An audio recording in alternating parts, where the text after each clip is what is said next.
남자친구 найз залуугийнхаа талаар ярив. За бид ийшээ хараад ч юм уу өөр хүнтэй ярилцж байгаа юм шиг ярьж үзүүлье. За тэгээд найз залуу маань бас хараад баярлаг. За эхлэе. 사실은 처음에 저 남자친구에게 첫눈에 반했거든요. 그리고 자기야, 우리 빨리 좀 만났으면 좋겠어요.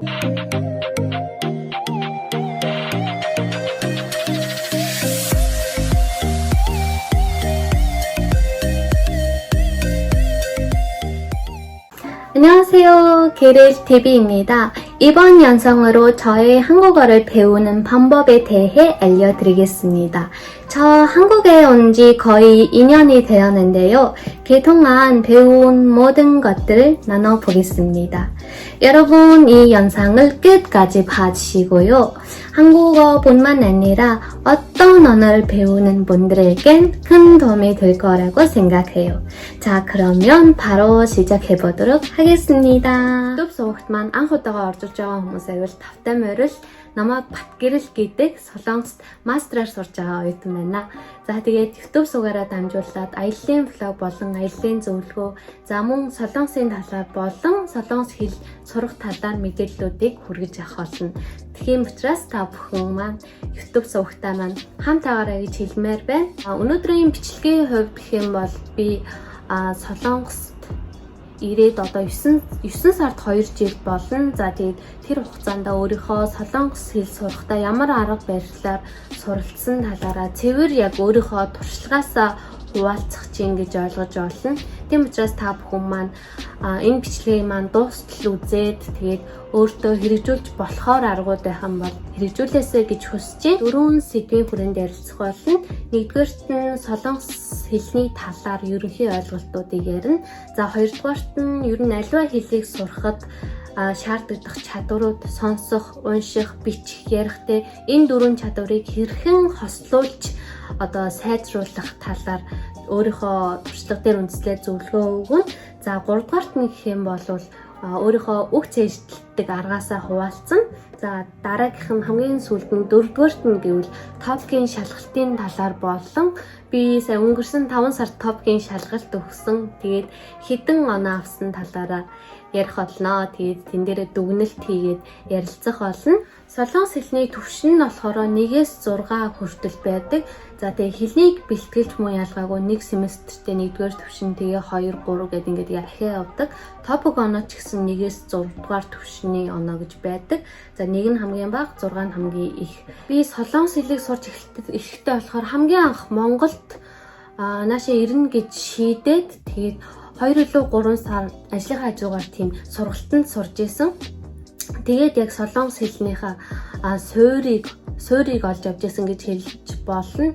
Ер нь бол эргэж байгаа хүмүүстэй зориулахад яг одоо анх сурж байгаа хүмүүс бол шууд энд ирээд хэлний бэлтгэл сурахад шууд ингээд солонгос багштай харьцсан ингээд эхэндээ ингээд уцраа болох гэж айгүй хэцүү байдаг юм шиг санагдсан. Миний хувьд болохоор Монголд нэг 2-3 сар сурцсан болохоор одоо сайн байна уу, баярлалаа, баяртай тагаа болсон. Арай гайгүй болсон. Тэгээд энд ирээд би шууд хэлний бэлтгэлтэй 2 дугаар ангиасаа орж исэн. Бэлтгэлийн 4 дугаар анги хүртлээ одоо 1 жилийн хугацаанд одоо хэлний бэлтгэл сурсан байгаа. Хэлний бэлтгэл ерөнхийдөө бол 2 жил байдаг. Тэгээд би жоохон яарад 1 жил сураад шууд орж исэн. Тэгээд топик 4-тэй анх мастертаа орж ирсэн. За тэгээд одоо яг мастертаа ороод 1 жил болж байна. Ганцаараа бие дааж сурснаас одоо хэлний сургалтаар дамжуулж сурсан ямар давуу талтай вэ гэхээр одоо маш эхнээс нь одоо дээшээ доороосоо дээшээ гэх юм уу ингээд гоё яг системтэйгээр суралцдаг. Тэгээд яг мэдээж хэрэг өөр улсын хэллийг 2 дахь хэлийг сурна гэдэг бас тийм амар биш юм шиг санагдсан. Би болохоор анх яг солонгос хэлийг сурж эхэлж байхдаа солонгост очих юм бол би жилийн хугацаанд хэвтэлстэй бүгдийг сураал баг усцаас олчиндаа гэж бодож ирсэн чинь үгүй байсан. Би одоо хүртэл ингээд суралцаал явж байгаа. Тэгээд ер нь бол хэл сурна гэдэг урт хугацааны ажил юм байна да. Ер нь бол байнгын тасралтгүй тууштай ингээд баг-багаар нэмэгдэж явдсан байна да гэж бодсон. Тэгээд одоо энд би чинь яг жил болсон байх та анх тэгээд бодоод ирсэн. Одоо жилийн дараа би тийм болчин байна, болчин гэдээ өөртөө бүр хитрхийн өндөр зориг тавьсан чинь тэрнээсээ болоод стресстэй энд одоо ирсэн одоо 10 жил болоод болцсон хүмүүстэй өөрийгөө харьцуулаад энэ хүн ингэж мундаг ярьж байгаа чи яагаад чадахгүй ч юм уу гих мэтчлэн ингээд бусад хүмүүстэй өөрийгөө харьцуулаад айгүй их стрессж исэн. Тийм учраас миний яг ойлгосон зүйл бол тэгээ бусдаа өөрийгөө харьцуулаад байх шаардлагагүй. Тэгээд яг өөрөө өмнө нь ямар төвшөнд яжаад яаж агсан яг өөрийгөө тэгээд явсан нь стресс багтай. Тэгээд цаашдаа ингээ тууштай сурахад түлхэц болж өгдөг юм байна гэдгийг ойлгож авсан. За тэгээд хоёр дахь сэдв рүүгээ оръё. Хоёр дахь сэдв маань одоо хэл сурахад зайлшгүй хэрэгтэй унших, сонсох, бичих, ярих чадварууд байгаа шүү. Тэгээ энэ чадваруудыг яаж зэрэг ингэж хөгжүүлж явах вэ гэсэн талаар ер нь бол ингээд аль нэг чадвараа ингээ орхигдуулчихад хэцүү байдаг шалгалт топикийн шалгалт өгөхөж гисэн. Миний хувьд болохоор бичих чадвараа жоохон орхигдуулсан байсан. Тэгээ одоо нэгс эхлээд бичих тал дээр нэлээд анхаарал явж байгаа. Унших болон сонсох дээр болохоор би илгээ болон тэггээ тест унших сонсохоо ер нь хостуулаад явцдаг. Яаж хостуулдаг вэ гэхээр одоо жишээлбэл одоо энд харагдж байгаа миний энэ топикийн ном байгаа. Энэ ном дээр харагдж байгаа юм тэдгээний текст гэдэг ш. Энэ текстүүдийг ерөнхийдөө бүгдийн эхнээс нь дуустал нь уншин. За тэгээд энэ дотор байгаа мэдгүй үг дүрмүүдээ бүгдийг ингээд орчуулад тавина. Ном дээр ер нь бол би ингээ харандагаар бичиж явуулчихад амар юм шиг санагддаг.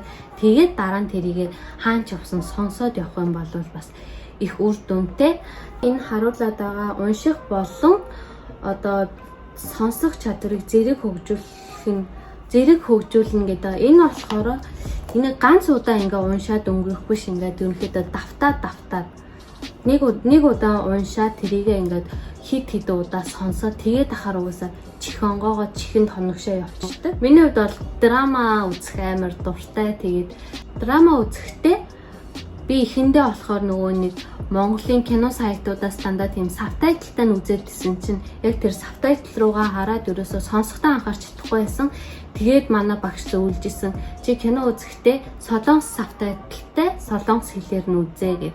Тэгээд би тэрнээсээ дандаа Netflix-ээс тэгж үздэг болсон. Миний хувьд болохоор эдгээр дасгалуудын хамгийн хэцүү бичих юм шиг санагдсан. Ер нь цаанаасаа жоохон бичих дургүй юм шиг байгаа. Тэгээд зүхтаад байдаг. Тэгээд бичээд ингээд эсээ мэдсээ бичихэд жоохон хэцүү санагдаад хэцүү учраас зүхтаад байдаг.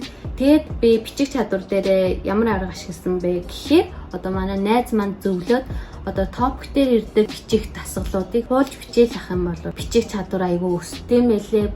Энэ бүр амар баталгаатай зүгээр л хуулж бичээл дагаж чангаар уншаал тэгэл ах юм бол бүр амар үр дүнтэй. Яриагаа сайжруулах дээр болохоор угаасаа хамгийн ойлгомжтой та бүхний мэддэг арга бол солонгос хүнтэй ингээ байнгын харилцаатай байх юм уу. Гэхдээ одоо Монголд байгаа ч юм уу. За энд байгаа ч гэлтгүү ингээд солонгос хүнтэй ингээ харилцах боломжгүй үед ярианы чадвараа хэрхэн сайжруулах вэ гэдэг дээр надад хоёр арга байгаа. За нэгдүгээрт нь юу вэ гэхээр 3 минутын скил гэж байдаг. Энийг болохоор манай бас хэл зааж үжсэн багш маань зааж үжсэн. Яах вэ гэхээр багш надаас ингээд ямар ч хамаагүй сэдвийн талаар энэ талаар ярих гэхээр би 3 минутын турш өмнө нь ерөөсөө тийм бэлтгэл байхгүй байжгаад багшийн хэлсэн сэдвийн дагуу 3 минутын турш тасралтгүй ярина. Тэндээ амар хэцүү ярихад тэгээ ингээд ганцаараа байхдаа ч гэсэн энийг хийж олно. Тэгээ ямар нэгэн сэдв сонгоддог гэр бүлийнхаа талаар эсвэл хоббиныхоо талаар ч юм уу тэгээд өөртөө сэдв өгөөд 3 минутын турш ингээд цаг тавьж байгаа ч юм уу ганцаараа тэгээд яриад байвал бас ярианы чадвар өсдөг. Энэ айгүй үр дүнтэй арга байгаа. За тэгээд та бүхэнд одоо шууд хийж үзүүлье. За намзаа чингүү найз залуугийнхаа талаар ярив. За би тэгээ ийшээ хараад ч юм уу өөр хүнтэй ярилцж байгаа юм шиг ярьж үзүүлье. За тэгээд найз залуу маань бас хараад баярлаг. За эхлэе. 제 남자친구는 지금 몽골에 있는데요. 이름은 바트 자갈이라고 해요. 사실은 처음에 저 남자친구에게 첫눈에 반했거든요. 걔는 너무 매력적이고 잘생겼어요. 우리 사귄 지 5년이 됐고 내년 2월이 되면 10년이 될 거예요. 너무 오래됐죠. 우리 이렇게 오래오래 사귀었다 보면 서로의 성격을 좀 알게 되고 가끔에 서로 얼굴만 보면 어떤 마음인지 무슨 생각을 하고 있는지 좀 알 수 있는 경우도 있어요. 근데 아쉽지만 우리 못 만난 지 2년이 됐어요. 저 한국에 오고 코로나 때문에 만나지 못하고 있는 거예요. 지금은 우리 페이스북으로 영상 통화하면서 서로를 너무 그립기도 하고 힘든 시간을 보내고 있어요. 부부 관계에서는 함께 있는 게 제일 중요하잖아요. 근데 긍정적으로 생각해보면 이런 먼 거리는 우리 사랑을 더욱 단단해주고 있는 것 같아요. 마지막으로 항상 나를 사랑해주고 나를 믿어주는 남자친구에게 고맙다는 말을 해주고 싶어요. 그리고 자기야, 우리 빨리 좀 만났으면 좋겠어요. 너무 보고 싶어요. 사랑해. Гих мэтчлэн саяны минийх шиг ярина. Тэгээд би болохоор ярихаас өмнө нэлээд бодож байгаад ярьсан. Тэгээд одоо сүүлийн үед ингээ ярианда ингээ солонгос хүмүүс ингээ дуудаад байгаа аялахыг жоохон дуурайх гэж хичээж байгаа. Тэгээд миний хоолой арай өөр сонсогдсон байж магадгүй. Ер нь жоохон дуудаж байгаа тэр дуудлага аялахыг ингээ дуурайж ярих гэж хичээсэн нь бас ярианд илүү зүгээрээдэг. Өдөрт нэг өөртөө 3 минут зарцуулаад ингээд юуны ч талаар хамаагүй яриад ах юм бол ярианы чадвар чинь ингээ баг багаар дээшлээд явна гэдгийг хэлмээр. Хагийн ярианы чадвар сайжруулах дасгал маань одоо би та бүхэнд дахиад хийж үзүүлье. Юу вэ гэхээр одоо энэ Сөүлдээ хангуугаа гээд энэ номноос нэг сонсох дасгал сонсно. Тэгээд ер нь яг яаж хийх юм хийж үзүүлье. За тэгээд шууд эхэлцгээе. 종이 신문에 미래에 대해 부정적인 의견을 가지고 있는 사람들은 많은데요.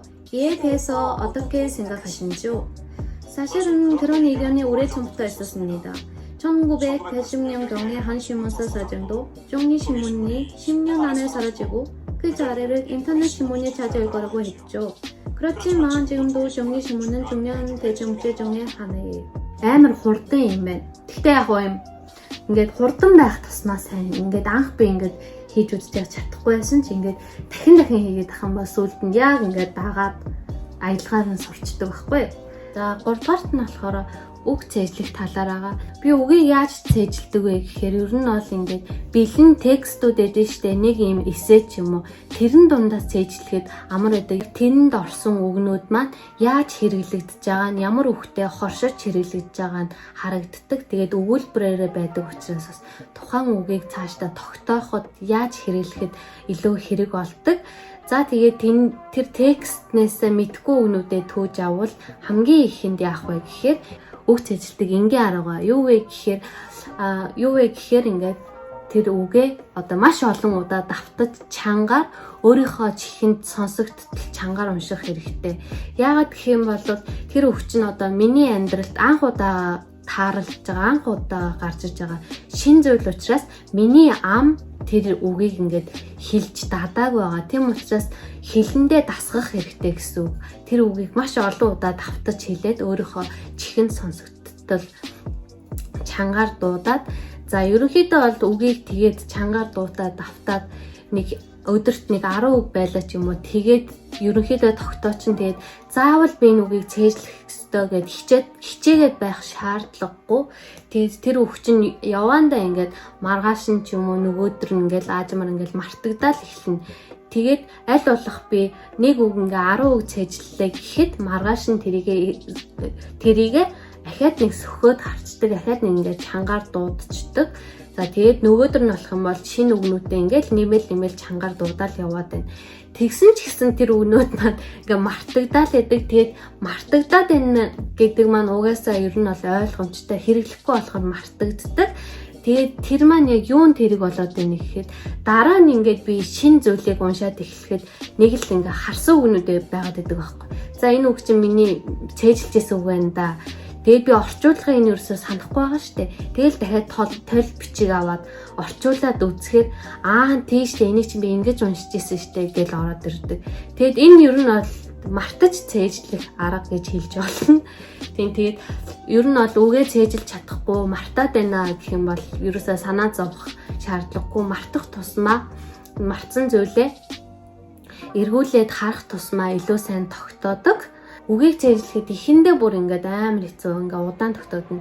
Тэгээд цээжлэл байх тусам ингээд тухайн үгийг тогтоох чадвар болон нэмэгдээд идгийг бас хэлмээр байна. Хамгийн сүүлийнх нь Мажимаг нь болохоор 4-дүгээрт нь топгийн шалгалтын талаар. Топгийн шалгалт нь Хангуго Ниньёг Шихом гэдэг одоо солонгос хэлний төвшин тогтоох шалгалт гэдгийг та бүхэн маань мэдж байгаа. Тэгээд солонгосдоо жилд 6 удаа авагддаг. Тэгээд гадаадад 3 удаа байдаг баха. За тэгээд топгийн шалгалт маань сонсох, унших, бичих гэсэн 3 хэсгээс бүрддэг. Тэгээд яриа байдаг байгаа. За тэгээд миний хамгийн сүүлд сонссноор ирэх 2022 оноос топгийн шалгалтанд одоо ярианы шалгалт нэмэгдэн гэж сонсон. Ягаад гэвэл одоо оюутнуудын маань ярианы чадвар нь хангалтгүй байна гэд топгийн шалгалтанд ярианы шалгалт оруулна гэж сонссон. За би тэгээд хамгийн анх Монголд байхдаа топ өгж үзчихсэн. Монголд тэр сургалтанд суучаад топ 1 2 хоёулангийн өгчээсэн. 2 гэдэг нь болохоор дунд болон дээд чадахгүй. Тэгсэн чинь би нэг 2 сар сургалтанд сууснаа өөрийгөө бараг топгийн 3 муруу авчин гэж бодсон юм шиг байна. Тэг шалгалт өгөөд 2-оос бол оноо авч чадаагүй, топ 1-ээс топгийн 2 оноо авсан. За тэгээд Солонгост 2019 оны 9 сард ирээд 19 оныхоо 20 оныхоо 1 сард нь топгийн 3 оноо авсан. За тэгээд дараа нь 20 оны 7 сард дахиж топгийн шалгалт өгөөд тэгж явахдаа 4 оноо авсан. Ер нь бол би ингээд 2, 3, 4 гэд ахиад авсан. Тэгээд сая би 5 сард ер нь бол топгийн 6 авах зорилготой топгийн шалгалт өгвөө. Тэгсэн чинь топгийн 5 оноо авсан мөлий. 5 сарын топгийн шалгалт ер нь бол хүмүүсээс сонсоход айгүй хүнд ирсэн.